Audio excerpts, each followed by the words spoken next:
Justina nani? Siukau. Mimi simjui. Ala. Sijai msikia. Huwa 2020.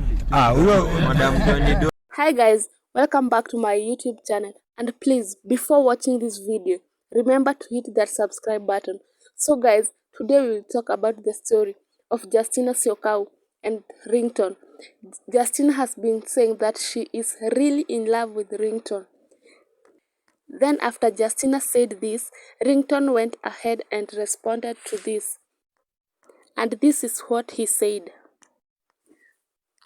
Juzi tumeona Justina Siokau wanakufuata pale kimapenzi. Maybe unaweza tuambia mambo vipi, umefikisha wapi, mnahusiana ama vipi? Justina nani? Siokau. Mimi simjui. Ala. Sijai msikia. Huwa 2020. Huyo Madam Johnny. Kama mimi nilishatangaza natafuta bibi, kama kuna wanawake ambao wanaona wananitaka wa join, wa apply na wajue kwamba competition iko tight, kwa sababu watu handsome Kenya si wengi kama mimi, ambao vijana ambao ni wasafi kama mimi wanajua, kama ile nyimbo nilisikia nasema big boys. Sasa unajua big boys wa Yesu hapa ni wachache, so I join kwa competition na apigane, na akijua kwamba kuna possibility haizi faulu hivyo. Kwani wana apply wapi? Wana apply kwa DM. Justina did not keep quiet. In an interview in Size 8 album launch, she was not happy the way Ringtone was chased away by DJ Mo. She said this, and I quote, "Why would I be crushing on a man who cannot defend himself? I expected Ringtone to withstand the harassment and fight back." Justina said this.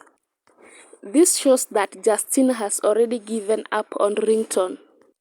Some of their fans went ahead and commented and said this. McKenna cannot say this. "This is not weakness. Some things are not worth fighting for. He did what Jesus could have done." Tony Gaga said Justina Siokau is so desperate. She dated herself and broke up with herself. Dragging Ringtone's name into her relationship is so awkward and desperate. Angie said this. You couldn't give up for little mistake he has done. Remember they said, "For better for worse, I will love you." What kind of crush were you having for him? People make mistakes and no one is perfect. So if you keep seeing negative side of person, you will stay alone, mama. And finally, Gladys Mueni said, "I think hawa Siokau na Ringtone wanajuana chini ya maji. Siokau sio mwenda wazimu, anajua vizuri sana vile Ringtone anaweza, hawezi mpost bure. Hawa watu wanachezanga cha mama na baba vizuri sana." Okay, happy Valentine's to your honey. Guys, what do you think about this story of Justina and Ringtone? Leave your comments down below, and please remember to hit that subscribe button for more videos. So guys, see you in the next video. Thank you for watching.